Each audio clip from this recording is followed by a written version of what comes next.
think we are live in the app. Hello.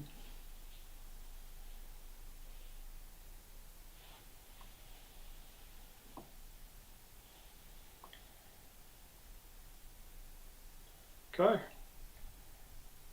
think we are live. We have audio. Hello, 1, 2, 3, 4. Testing. We're starting at 6:30.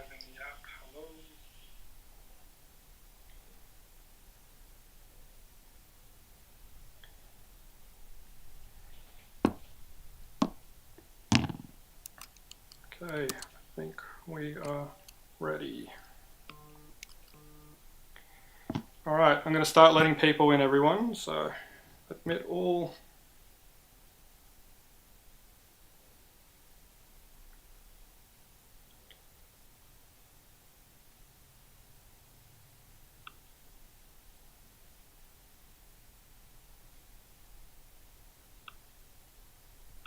Great. All right. Hello, everyone. We're going to give it a few more minutes to let some more people join the live audience in Zoom. So just give us a couple minutes. We'll be with you shortly. In the meantime, if you want to put on your video camera so we can see you, please feel free. There's no pressure either way. It just makes it a little bit more communal when the wonderful guests from Scotland can kind of talk to your wonderful faces. So yeah, if you can please put on your cameras, that would be appreciated. Thank you.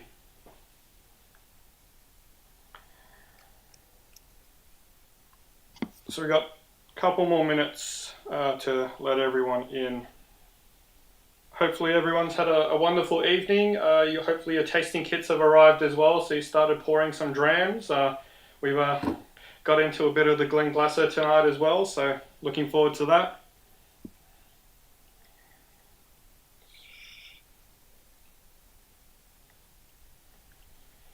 Letting a few more people in.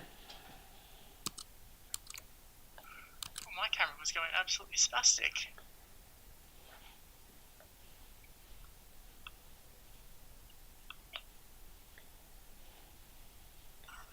There we go.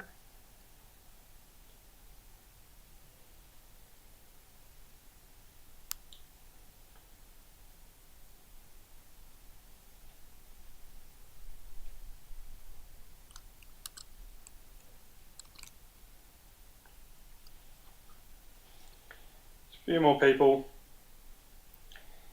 Ken, really sorry to hear that's going to arrive tomorrow, mate. That's yeah, we worked hard with David will talk about the kits shortly, but yeah, Australia Post managed to do a little bit better with this show than the American one we did a few weeks ago. But yeah, a couple kits didn't arrive in time, so our apologies for that one.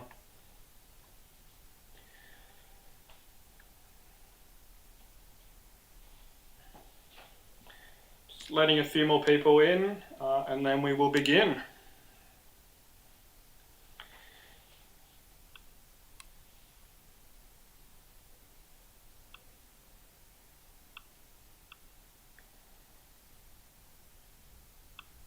More people.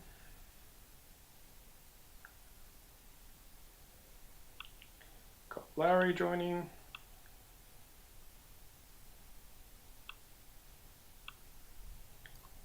Corrine and Kevin. It's a good turnout tonight. Good to see lots of you jumping in. All right, I think we are pretty much good to go. So, a couple things just to begin. Hopefully everyone's done a couple virtual tastings before, but being part of the live audience tonight, we'll have some opportunities to do some Q&A. In the meantime, until that sort of opportunity happens, you can ask questions in sort of the live chat function inside Zoom, which is in the bottom middle. There's a little chat button. Otherwise, if you can just refrain and keep yourself on mute until the Q&A session begins. Otherwise, it's just too loud and disturbing for everyone else in the room.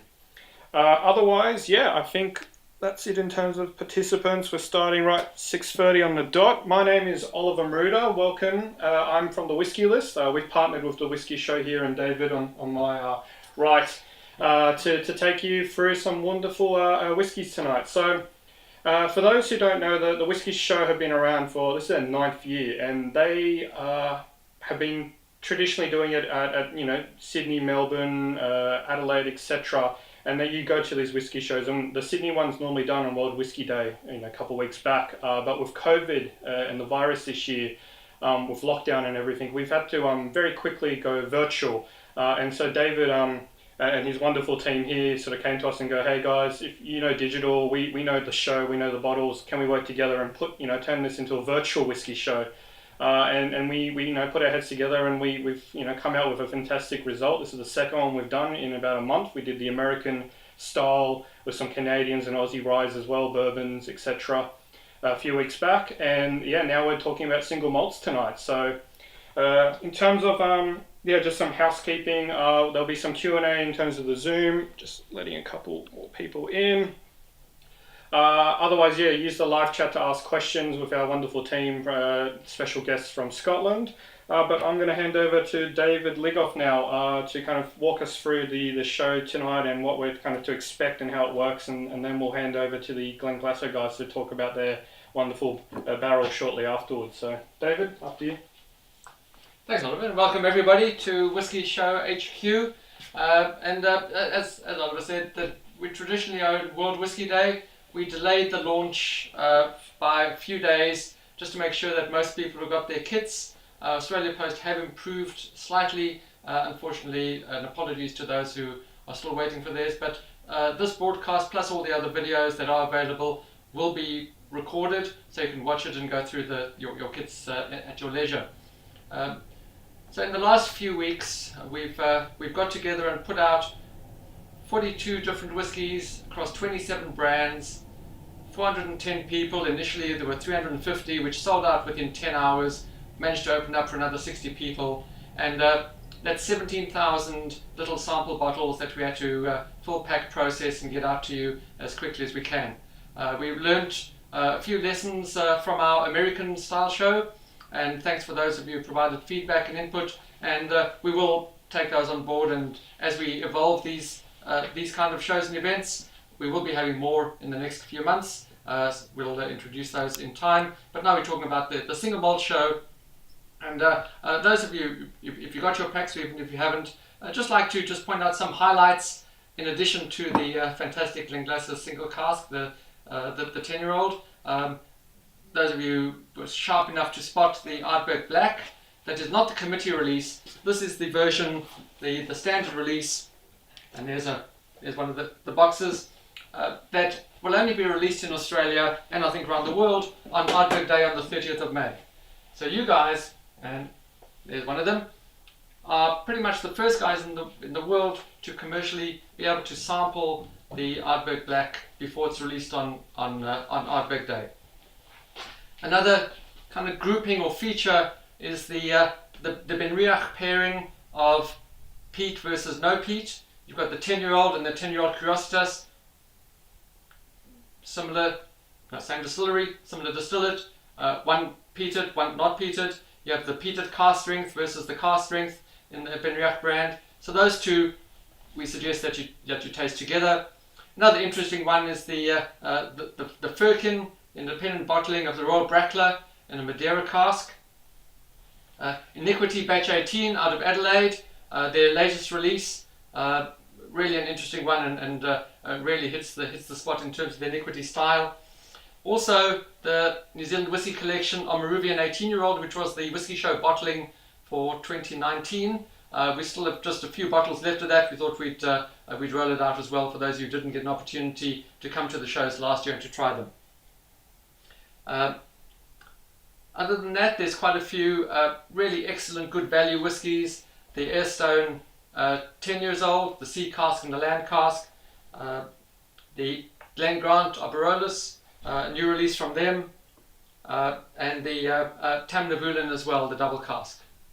So those of you who've got your packs, you can look at those on your kind of cheat sheet, which tells you which numbers the bottles refer to. Now we'll carry on with the introducing the Glenglassaugh.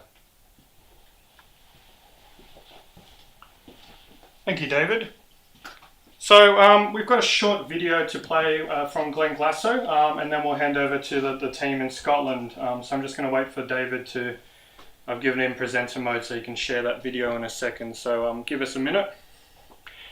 We don't want to have the echo, so he's just run to a different room in the house. It's all done COVID style at home. This is actually David's home, even though it looks like a whiskey bar behind me. So he's been an avid collector of whiskey for long before I've been around. So yeah, there's some beautiful, beautiful bottles behind me, some wonderful collections. But today is all about this beautiful Glenglassaugh. So while we're waiting on him to play the video, if he's ready to go, I might pour myself a dram.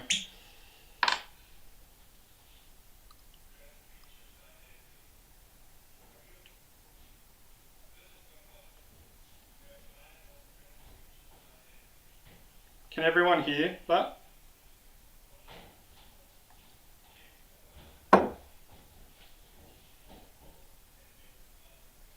We'll just hold on, we'll get the audio going.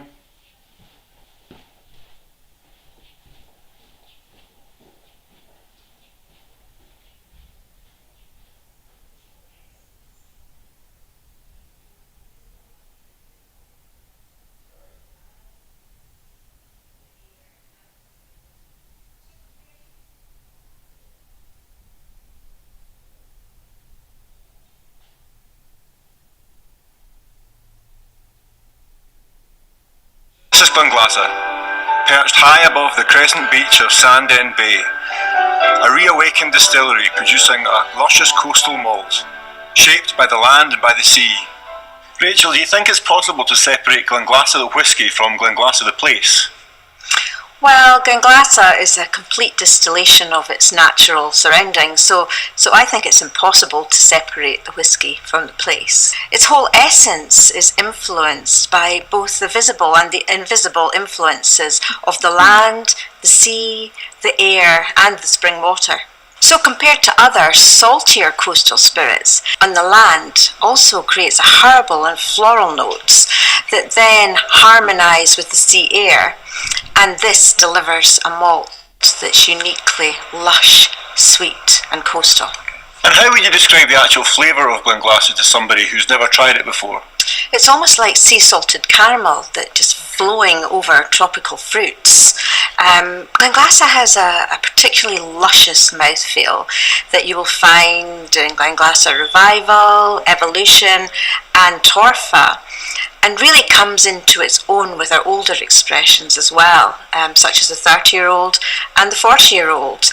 Glenglassaugh's character is shaped right from the spirit of the still, and it just keeps intensifying with age. I can definitely see how that must have a powerful impact on the flavour during its maturation over the decades. Absolutely. Since 1875, our coastal warehouses have breathed in the North Sea air, nourishing the casks that rest inside. And you'll find that in all our Glenglassaugh expressions, right from Glenglassaugh Revival through to our award-winning old and rare whiskies, such as Glenglassaugh 30 and 40 years old. So whiskies that are worth a long wait then? Absolutely.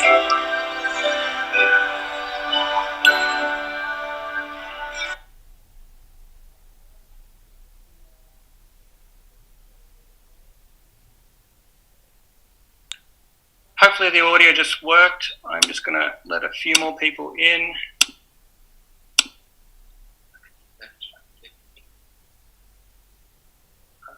Now I need to give myself permissions. Again, apologies for the tiny technical delay.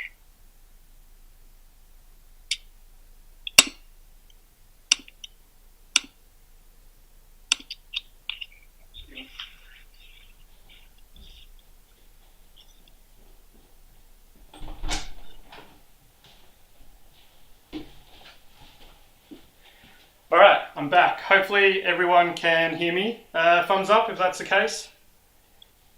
Awesome, love to see many thumbs up. All right, so let me just unmute our wonderful guests from Scotland.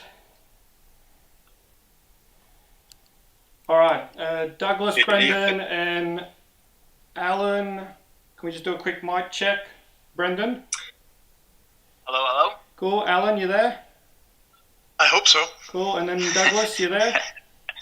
Yes, I am. Good evening, everyone. Good evening, mate. All right, so this is Douglas Cook. He's the director of Global Scotch Whisky Advocacy at Brown Forman, which includes Glen Glassow, our wonderful cask here, Ben Riach, and Glendronach as well.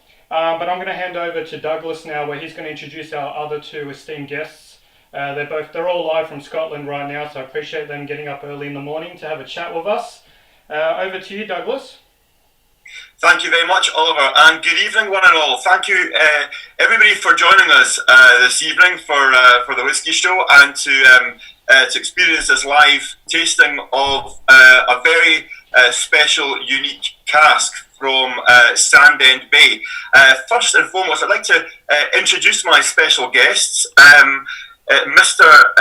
Alan McCorkey, who is not just distillery manager, but distilleries manager of the Glenglassaugh, the Glendronach and Ben Riach distillery, and Mr. Brendan Cook, who is our assistant blender and right-hand man to Dr. Rachel Barry, our master blender. So welcome, gentlemen. Thanks for having us. Very, very welcome. Thank you for joining us. So this is a very special experience. Joining my colleagues in a way which we've never actually done before, the three of us. And I'm delighted to be streaming to yourselves in Australia after the last time I spoke about Glenglassaugh. I think it was 5 or 6 years ago. I did the Whisky Show with David and team, as well as an initial Glenglassaugh tasting in the store in Double Bay, and so it's a special moment to be joining you. So what we're going to be doing today is we're going to be talking a little bit about the heritage, the site, and the production processes at Glenglassaugh, and then we'll be going straight into the tasting of this cask, which has been selected from many a cask across the warehouses exclusively for Australia. But first of all, as you saw in the video, Glenglassaugh really is a distillery with a unique location, just nestled on the hilltop above the crescent beach of Sandend Bay, which sits in the Murray Firth, part of the North Sea. Glenglassaugh is a distillery which is a relatively unknown distillery to many people. It's maybe known amongst malt drinkers, but certainly abroad, around the communities around the world, Glenglassaugh is still a brand which malt drinkers are discovering, and certainly in Scotland, it's not the best known of distilleries. So hopefully tonight you're going to have a sense of how special this distillery is, which lay pretty much lost and forgotten for over 2 decades, from when it closed in 1986. It was mothballed in 1986 and reopened in 2008, but it has a long heritage going back to 1875, when it was founded by a local merchant from the fishing village of Portsoy, a gentleman named Colonel James Moyer.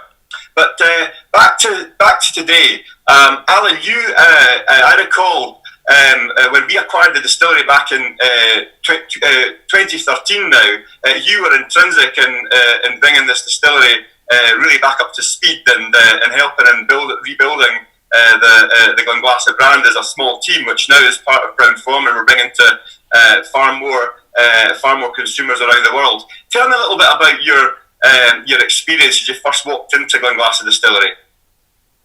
Thank you, Douglas, and good evening, everybody down under. It's early morning here, so bear with us. When we first moved into Glenglassaugh, which actually was a distillery that was known to me in my career, I once worked in Bunnahabhain on Islay, the exact opposite end from Ardbeg we were talking about earlier. And even then, Glenglassaugh had a shaky history. It was open, it was closed, it just, for whatever reason.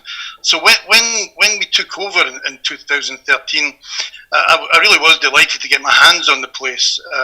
It's a real old traditional plant, very, very traditional, I may say. Lovely old mill, lovely old mash tun, very unusual mash tun. It's made by a company called Porteous, which is very strange these days.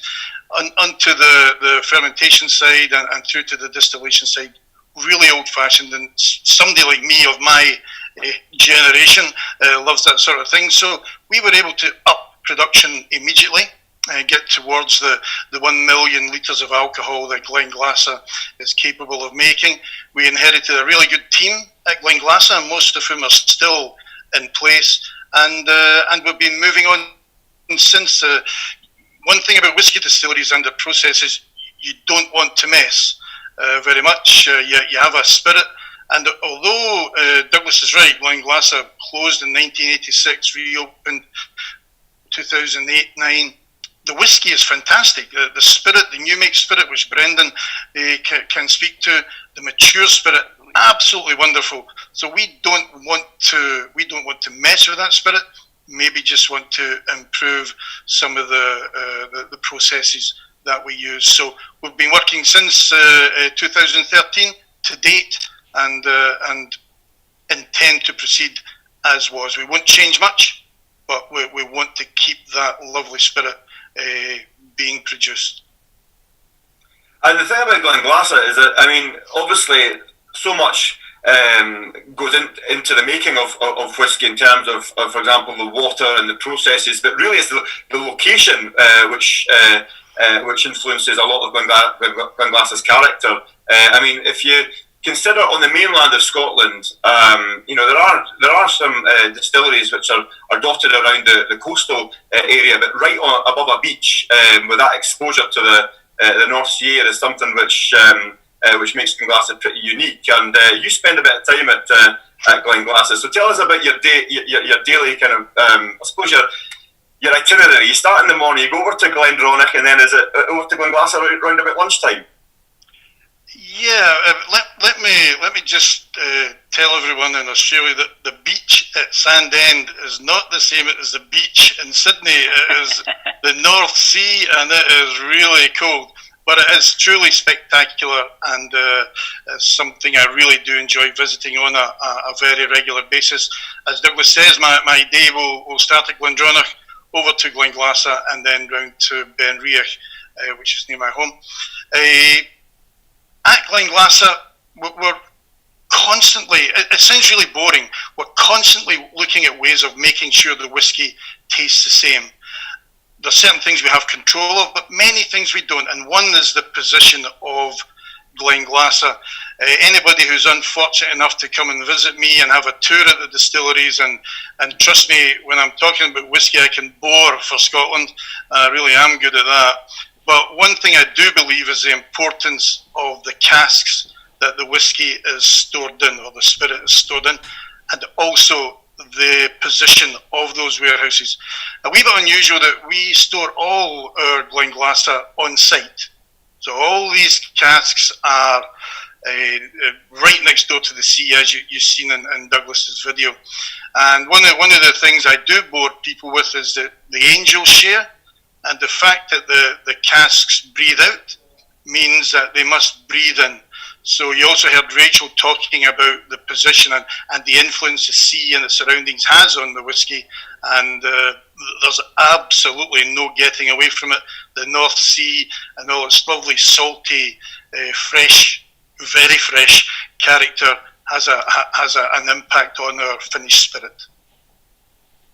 And of course, I mean, Glenglassaugh Distillery, when we acquired the distillery back in 2013, we also acquired quite a few hundred casks, which had been sleeping in the warehouses during those 22 years that the distillery was mothballed. So you've had the fortunate experience of sampling casks, both from the old generation and the new generation. That's something Brendan does on a daily basis. Brendan, you have the job of testing and sampling the new make spirit that we produce every week. Don't you? Tell us a little bit about that, Brendan, and tell us about your job and your background, actually, because you've not always been in distilling. You were a brewer originally. Yeah, that's right, Douglas. And I like to. It's literally the best job in the world. I get to go through new make spirit and really old casks. There's really not a better job to have. But as Douglas mentioned, I came from a brewing background in production and started to play with a little bit of home distillation, and I realized this is what every brewer should want to become as a distiller, and moved over to Scotland to start distilling. And when I saw the opportunity to work with Rachel, and start to learn the intricacies of being a master blender, I had to jump on the opportunity, and I've been so lucky to be able to work with 3 great distilleries, and especially Glenglassa. It was actually on my second day working with the company, went up to Glenglassa and overlooked Sandown Bay, and I was absolutely blown away. And the next day was set up all of the new make spirit for Glenglassa from the previous year and started to nose it, and you cannot get away from the tropical character that comes in. Right when you walk up to Glenglassa, you see the hill with the gorse, and that comes through in the new make. And is it through the microflora and the Douglas fir washbacks that we have that just really absorbs the character, and through the wind, whatever it may be, there's no getting away from it. And the spirit of Glenglassa is just so unique from such an early age. And I think Douglas, you alluded to it there with the 30-year-old. Like, most people would give anything to have such fruity spirit at such a young age, and it's one of the best days when I get to go in and nose the Glenglassa new make spirit. Well, I mean, the new make spirit at Glenglassa already has some, I would describe it as notes that would take years for other distilleries maybe to acquire. And Glenglassa as a distillery and as a new make, as well as a mature spirit, does tend to be a bit more mature beyond its years into maturation, so we put it that way. And of course, you've got the older generation of malts, but the newer generation, with, for example, I'm sure most people tuning in tonight have maybe come across the likes of Revival, Evolution, and Torfa, as well as some of the wood finishes and the octaves. But Brendan, you spend a lot of time working not just on the vatings of the core range products, but also our cask bottling program, which we work together on together. So tell us a little bit about how you and Rachel approach selecting casks, which will ultimately be bottled exclusively as a cask for the likes of this bottling that we're going to talk about very shortly. Yeah, absolutely. So, like I mentioned, part of my job is luckily getting to go through all of these casks and sampling them, writing tasting notes, and just making sure, well, we're looking for casks for our core range products that they fit what we're going for. And every once in a while, you'll stumble across one that's just on its own absolutely spectacular. And Rachel and I will keep a little note. You know, we know about this cask. Let's see what we want to do with it.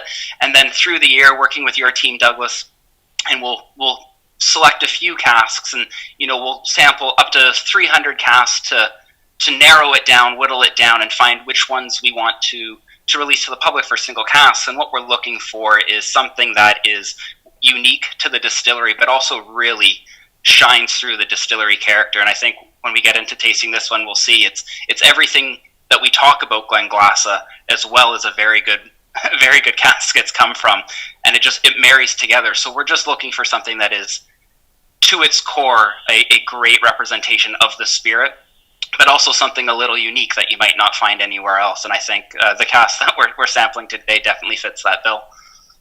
Now, as regards the cask that we're going to be talking about, Alan, you actually have been involved in the importation of this cask from the Crimean Peninsula on the North Sea on the north coast of the Black Sea.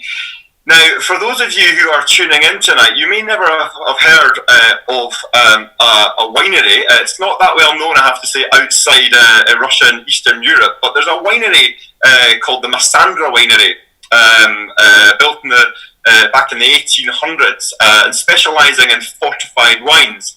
And back in around 2009, 2010, Glenglassa Distillery started to talk to the winery about the possibility of importing casks, and the first import was back in early 2011, and then subsequently in 2013, Alan, you actually travelled out to Yalta, didn't you? Tell us a little bit about your trip where you selected this cask. Oh, I think you have to be unmuted.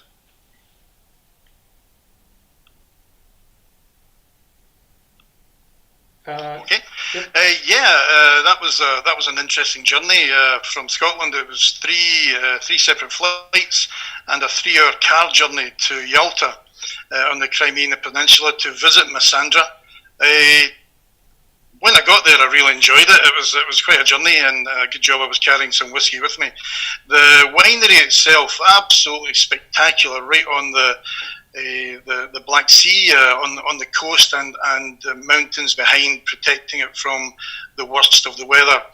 The casks themselves, the people I was meeting there, English was slightly better than my Ukrainian, so fortunately whiskey is a universal kind of language. So the casks, I couldn't believe when I saw them. I thought I'd never seen anything so bad in my life.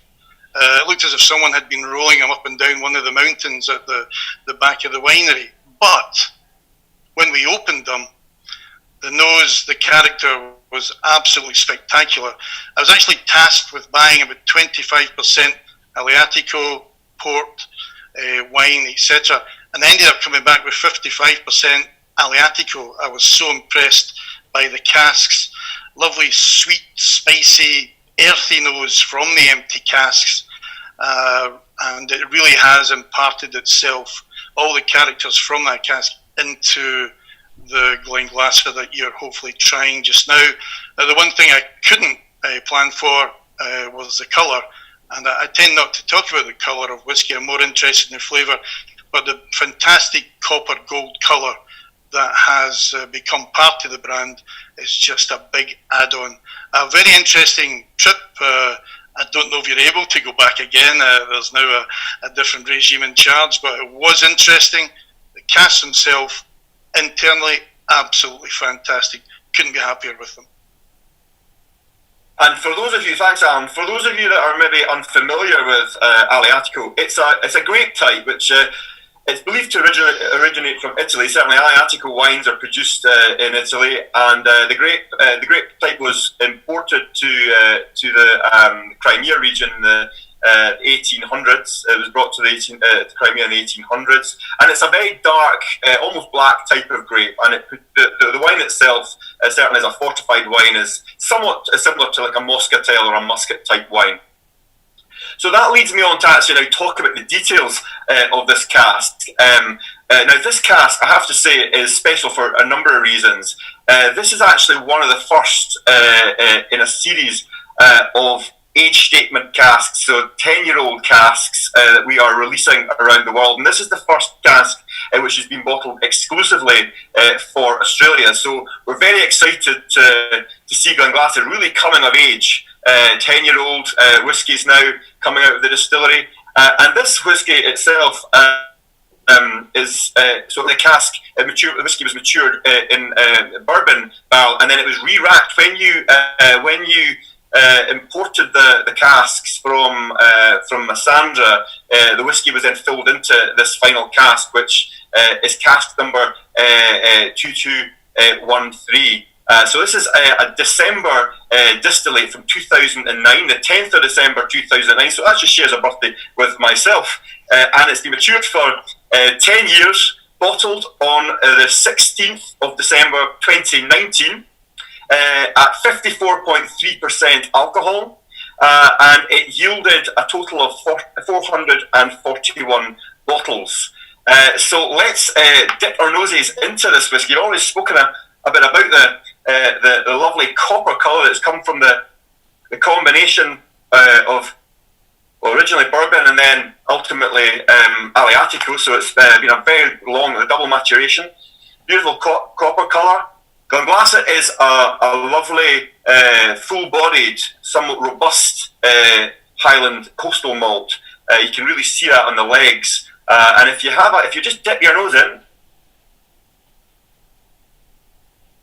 you know, we were talking about the luscious sweetness that comes from Glenglasser, and you really begin to pick that up in the nose.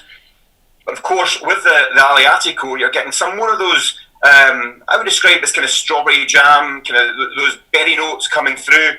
The wine itself is actually very kind of dominated by kind of cherry notes, roses, and actually you can pick up some of those kind of berry notes on the nose. But let's have a little taste of this now.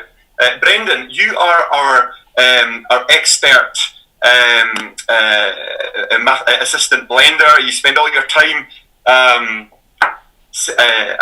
analysing casks. So give us your opinion on this one from an expert point of view.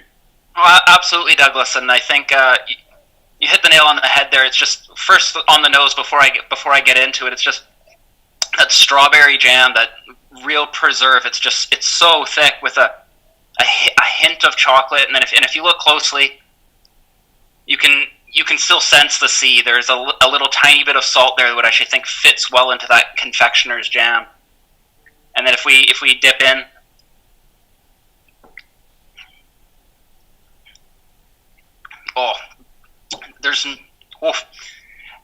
at 54.3, you wouldn't think it. That is so smooth. You just get all of those red berries, and I think that definitely comes from the Staliatico cask. The backbone, that tropical fruit that the bourbon cask is natural to Glenglassaugh, is there, but it's the rich, it's the red berries, a bit of earthiness from the warehouses that you can get, and just very smooth with a little bit of chocolate. You said it's robust and incredibly fruity, all thrown into one.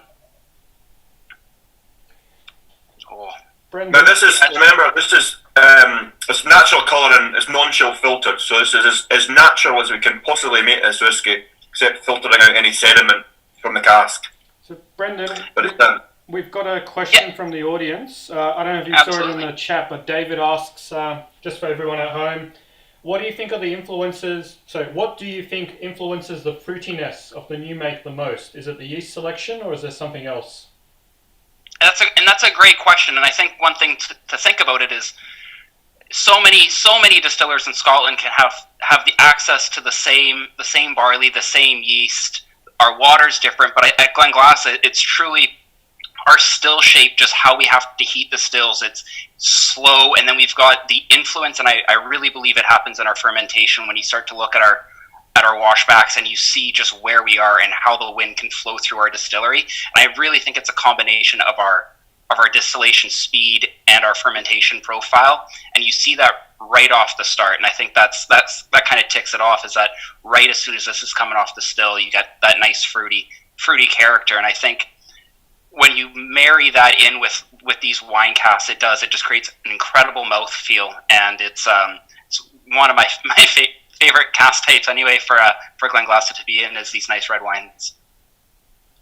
And of course, when Glenglassaugh reopened in 2008, late 2008, the former owners of the distillery actually filled Glenglassaugh into red wine casks. So there's quite a large number of casks that were filled back then, 10, even now 11-year-old whiskies that have been matured in red wine casks. So it's interesting to see how Glenglassaugh evolves in that type of cask.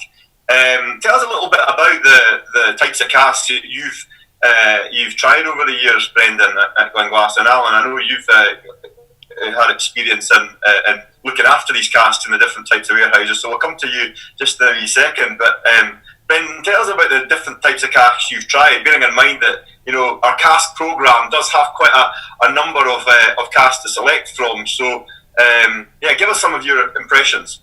Absolutely, and I think you alluded to it there, that when the distillery was reopened, a lot of red wine casks were brought in, and whether it was on purpose or fluke, Glenglassaugh's spirit works so well with the red wine cask. So I've been partial to exploring that, and if you're looking at the core range, seeing the revival, it's why I really tend to go for that as a nightly dram. We also have quite a few bourbon casks in our inventory, which just speaks to the summer fruit. It helps highlight the summer fruit character of the spirit. The gorse as well, and then if you have the single cask, the cask expressions available, the PX expression seems to be very popular with everyone, and I think the PX and the waxiness of Glenglassaugh's character seems to work so well. So those are my three, top when I get to sample those cask types. That's always fun. We do have a bit of wood from. We've got a little bit of Oloroso. We have a little bit of virgin wood in our profile. We're just, with the distillery being young, we know what it's like and how great it is at 30 and 40. But we're starting this wonderful journey of seeing what the distillery character is like at 10, eventually 15 and 20 years old. So we just want to make sure that we've got a little bit here and there. But right now, I'm really thinking we're looking for the bourbon red wine and PX route. Alan, I'm not sure if you've got a favorite cask type or what you think Glenglassaugh thrives well in. Unfortunately, Brendan, when you get to my stage in life, everything tastes wonderful. Just different doses. You're absolutely right. The Glenglasser Spirit works really well with wine casks and in particular some of the sherry casks. Also, I'd like to assure the audience that Brendan and Douglas can speak far more to the flavours and so forth than I can, but we do not fill any inferior casks. We do not buy inferior casks. We only buy the best that there is. We make no apologies for it. I'm not bragging about it. It's just something we see no point in filling a cask that in 10, 15, 20 years time, the spirit is not going to be what we want it to be. So we look for all these characters that Brendan was talking about, and we at the distilleries and our warehousing team ensure that the cask we're putting this very valuable, lovely spirit into is they are top of the range. And of course we have a small amount of peated whisky at Glenglasser as well. So look out for some of the peated expressions available from Glenglasser. Very interesting style, more of a kind of barbecue, kind of grilled, kind of fruit character coming through. So again, Brendan, you have the fortunate task of both nosing and tasting the new make, the peated new make from Glenglasser.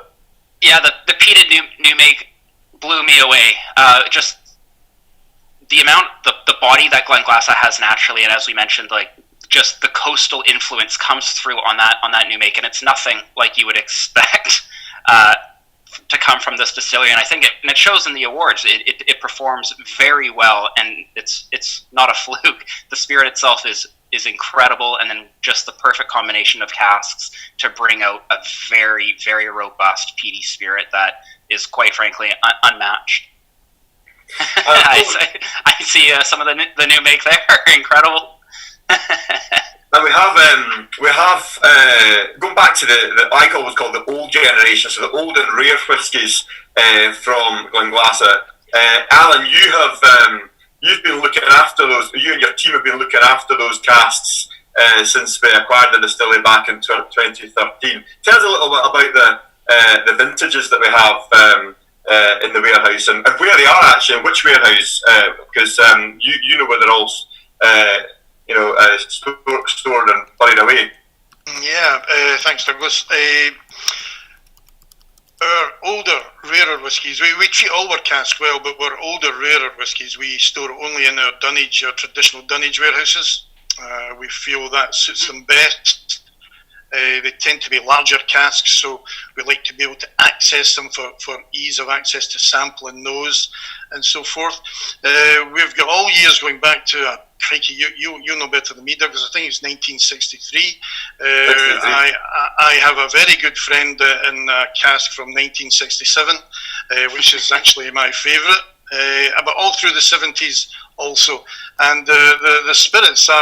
When we're able to take clients and friends of Douglas into the warehouses and so forth, and maybe sample some casks and so forth, people are genuinely amazed at the character and the quality of the spirit that we have. We range from very young, fresh bourbon barrels. Brendan mentioned virgin oak also.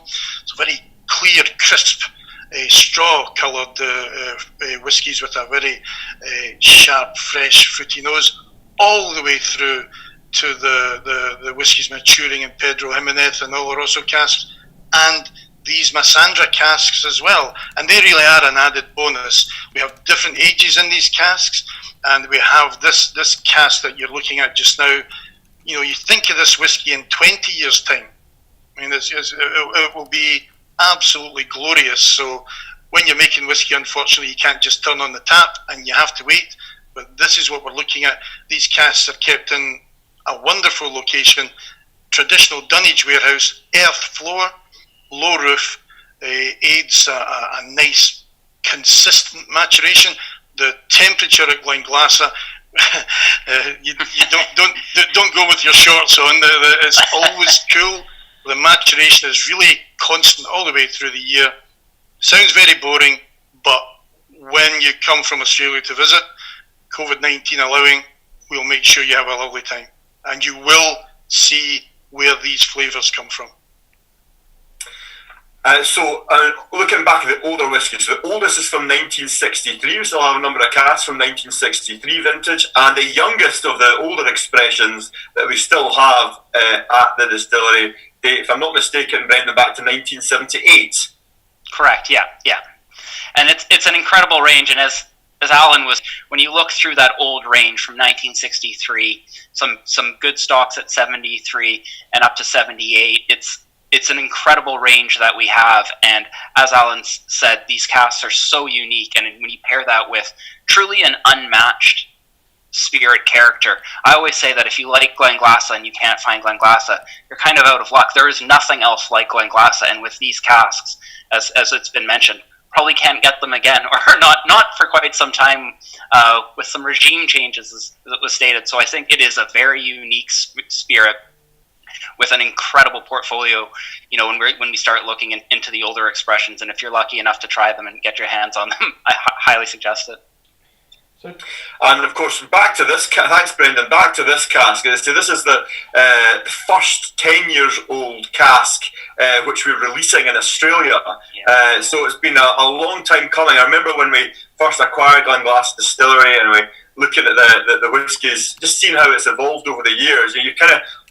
You're waiting for that moment that it reaches that iconic age of 10 years. But in terms of its character, I mean, as I said earlier, Glenglassaugh already does show characteristics which in blind tastings is often compared with whiskies way into their teens. I remember last year I attended an award ceremony at the Oran Mor in Glasgow. It was a kind of on-premise award ceremony, and there was a blind tasting category where there were I think it was 70 whiskies were tasted by the judges without knowing the provenance, the age. And the last 5 whiskies in that category included 2 Glendronachs, a Macallan, and 2 Glenglassaughs. And it was the Glenglassaugh PX wood finish which won the full category. So, I mean, that's just a testament to the quality of the spirit behind the brand, because people, as I said earlier, Glenglassaugh is not that well known a brand. It takes time to build a brand, but based on the quality of the spirit alone, it's winning awards across award ceremonies around the world Whisky Awards, the San Francisco World Spirit Competition. So I'm really delighted that we've managed to get this first 10 years old cask out to Australia, and you can look forward to more of these older casks coming of age in due course. But are there any questions anyone has that would like to fire at either myself, Alan, or Brendan? Yeah, Douglas. I'm not sure. We don't have visibility of the questions currently. Douglas, we've got a couple of questions that have come through the chat and the app. The first one's from Jordan, who goes, impressive collection. He's interested in how do you mitigate the risks of keeping all those casks on site? I think that's a question for Brendan. Yeah, well, myself or Alan, I guess we can talk to this, but I think it's definitely as you say, it could be a risk. But I think what's really important when we're thinking about it is to balance that risk, because with the Glenglassaugh character being so much based around the place of where it is, it's one of those necessary risks, and we are a safe distillery. But with our stock profile, it's just making sure that we're giving it the best opportunity to come to its full potential. And for Glenglassaugh, that is being right by the coast and being where it belongs. That's great to hear. Another question that's come through the app is, how long is the fermentation time? It's Alan here, folks. Fermentation time at Glenglassaugh is quite long, or relatively long in whisky terms. It'll be upwards of 60 hours minimum. The more traditional would be around 48 hours minimum.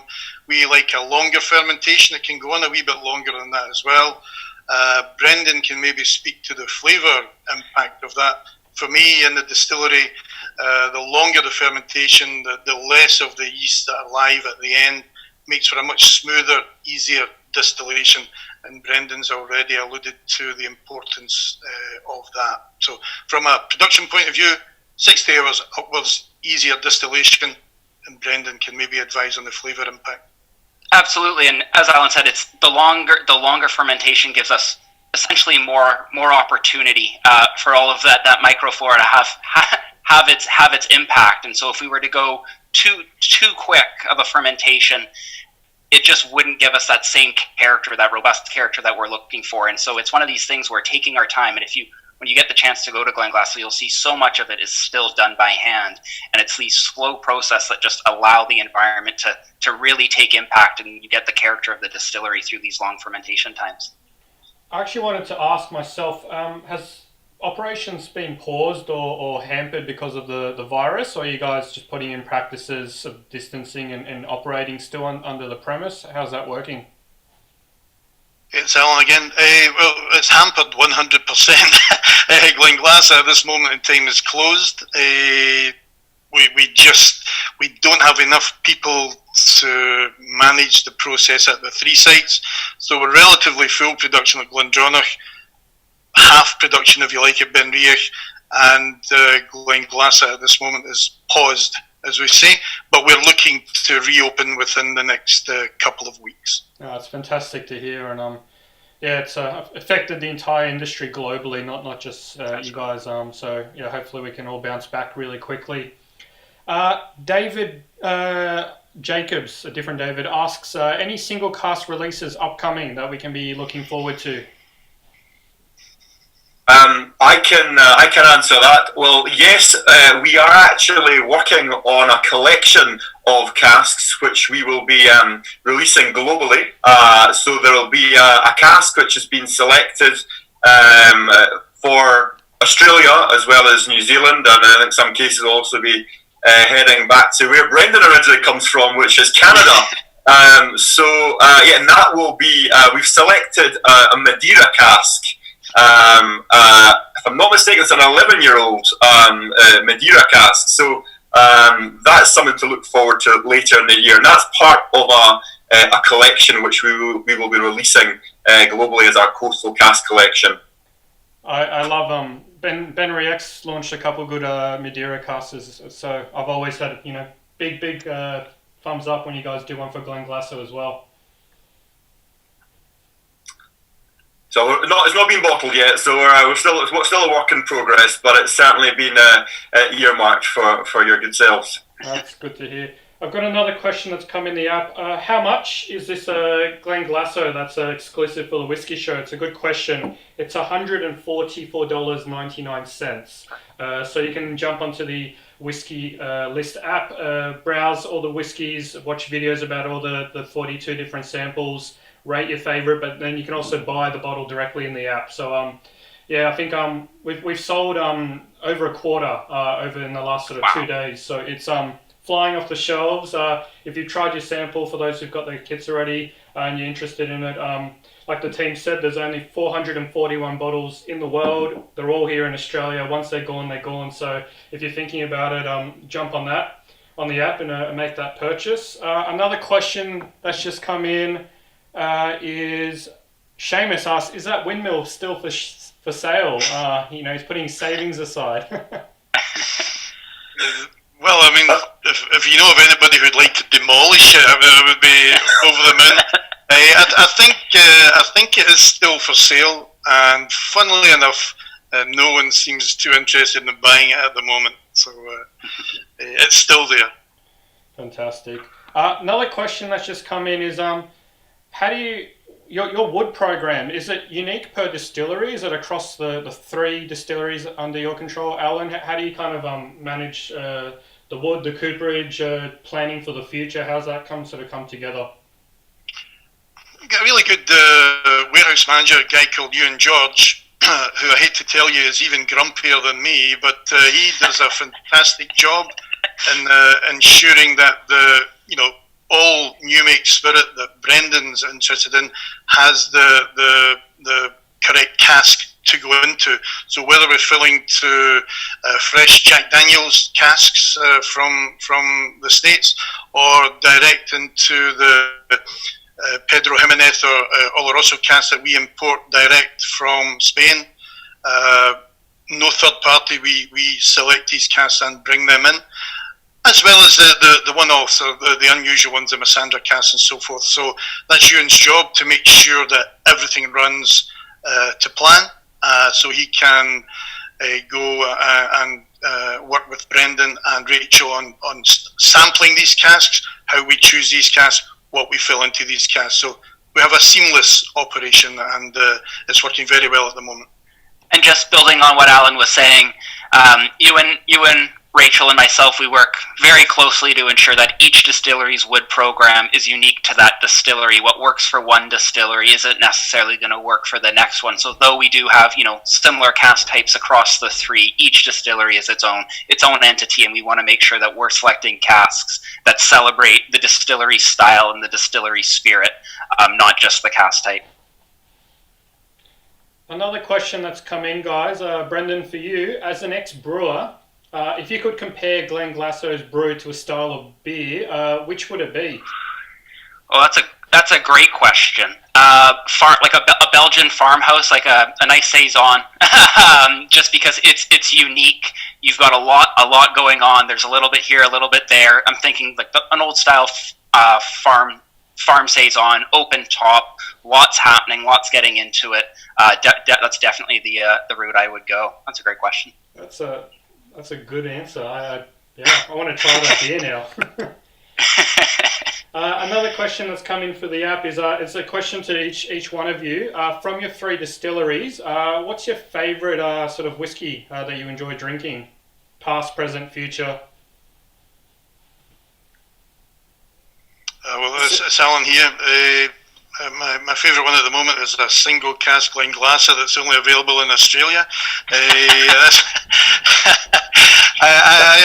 Funnily enough, for me, we're talking Glenglassa. I really enjoy the younger Glenglassas. Yeah. I think they're a lovely fresh spirit, really, really easy drinking. I enjoy the old Glenglassas as well, but the younger ones would be my dram of choice. Benriach, I was always very partial to Benriach 16 years old, and I'm now toying with moving on from that, but very, very gradually. And Glendronach 18 years old has always been my dram of choice when I'm on site. Well, it's a great choice there, Alan. I love the Glendronach 18 is one of my favourites, as well as the new 15-year-old what Rachel's put together. That's brilliant. But what about yourself, Brendan?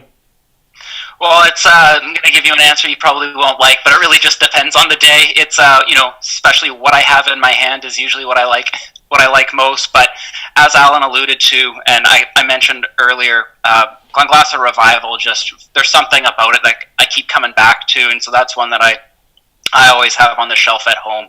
I'm also a big fan of the 18-year-old Glendronach. There's just something about it, so robust. And then with Benriach, just the classic 10. It's a perfect dram to have on the porch anywhere. You can highball with it. It's just so suitable to so many things. So kind of the three that I gravitate most towards.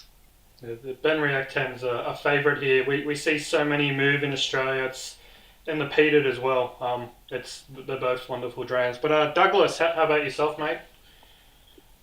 Well, I mean, looking at certainly Glenglassaugh, without a doubt, my favourite of Glenglassaugh actually would be the Torfa, the peated Torfa. I love Revival. It's the one I've been drinking obviously the longest. But I remember when we launched Torfa back in 2014, actually. It was just before I think I came out to Australia, and I did a tasting with it. And unfortunately, that the name is I'm responsible for that name. So it was there's a story to that.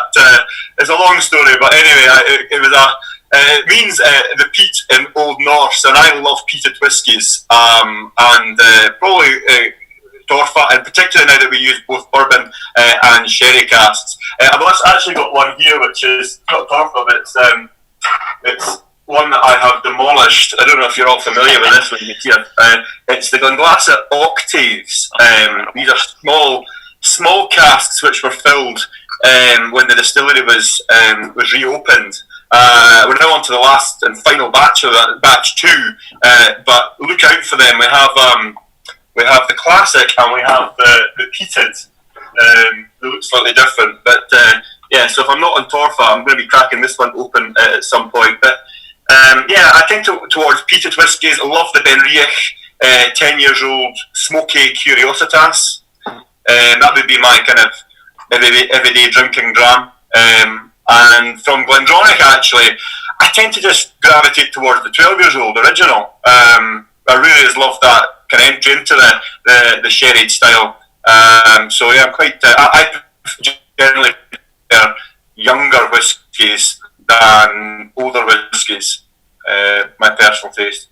Oh, it's such a diverse range, and I think just by the diversity of your answers, it shows you there's so much choice across the three distilleries. So Yeah. you know, every now and then I fell in love with Glendronach personally. A lot of people who know me know that, but more recently when the recent batches came out of Benriach, I've been kind of jumping on that one. Thank you, Seamus, for getting me addicted to your, you know, the unique casks, and now that we've tried this beautiful Glenglassaugh that David's imported for the whiskey show, I get those berries as well. You know, raspberry jam, figs, that kind of stuff. It is beautiful, delicate, but also decadent. Like you could have it breakfast, lunch, dinner, for dessert. I love it. I'm going to be getting, hopefully there's a few bottles by the end of this I can grab one of David. You're very lucky to have it because we don't have it here in Scotland. There's just this small small drop left here, so I've got a tiny bit as well. I believe we're just conscious of time. We've got a few more minutes left. Any final questions if anyone wants to put it into the chat? Otherwise, I think we'll... Beg your pardon? Yeah, and then I will hand it over to David to kind of wrap up the show as well. So if you have any other questions, just put it into the chat now. We'll give it 1 or 2 minutes. Otherwise, yeah, we'll kind of wrap it up. But waiting. Anything? While we're waiting for that kind of last question, here we go, Jim. If you were to do a flight of the Benriach, which order would you do them in? Okay. It depends obviously which expressions, but let's say we were to take your classic 10 years old, your classic cask strength. I don't know, you're all familiar with the Benriach cask strength. Then you've got your peated, so peated 10 years old Curiositas, or say the 21 years old Temporis. So I would probably, definitely keep the peated to the last. So I would start with your 10 years old Benriach, which is 3 cask mature. You've got your bourbon barrels, you've got the virgin oak and sherry. Nice introduction into the orchard fruits and the the pears, the green apples, and the maltiness of Benriach. Then I would, to be honest, sometimes we do this. We actually sometimes move to the peated, like peated, just to compare the two 10s. So the 10 years old peated, you could actually move. We've done, Stuart Buchanan and I have done that sometimes, just to compare that and contrast. So 10 years old peated, 46% ABV, and of course that's 3 cask matured. You've got your bourbon, virgin oak, but you've got rum barrels now being used in the 10 years old. Cleanse your palate and then go into maybe the cask strength classic you could do. Otherwise, you could maybe do the cask strength after the 10 years old. But I actually like to compare, like, the two 10 years old side by side, and then finishing with the mighty 21 years old Temporis, which is 4 cask matured bourbon, virgin oak, Pedro Jimenez, and Oloroso sherry. So if you like your robust barbecue type space side malts, then I'd finish on Temporis. That's one of my personal favourites as well. I'm a big fan of. This is a product that unfortunately is no longer available. It's the Benriach Solstice, which for me is one of the most memorable whiskies, and the Temporis, 21 years old, is probably the closest. It's the whiskey that comes closest to that within the range. That's such a wonderful flight, and hopefully answers your question, Jim. I've got 2 more questions left if you guys have a couple minutes. One that just come into the app is, do you guys have any plans on tequila barrels? I can speak to that. At the moment, not on the radar. We're still working with Glenglassaugh and knowing what it works well with, and we're going to focus on that. Obviously, don't want to rule anything out for the future, but for now, we're sticking with our standard ops of what we know the spirit does super well, and would be very interesting to see how Glenglassaugh works with the spice of a tequila barrel, though. So maybe in the future. We will look out gladly for that one.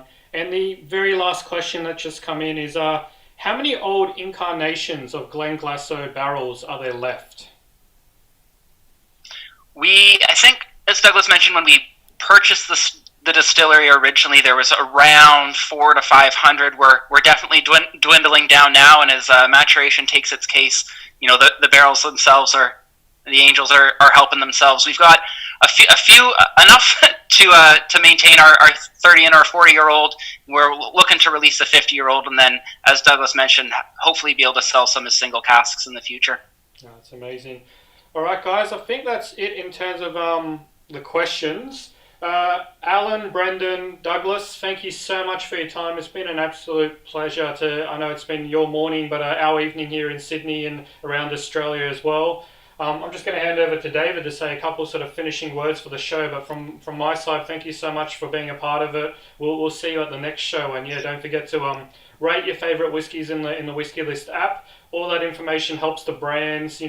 We kind of get more interesting bottles each and every year, so that that rating is really important to kind of tell us what you guys like and what you guys don't like. And then don't forget to also buy any bottles that you guys are interested in.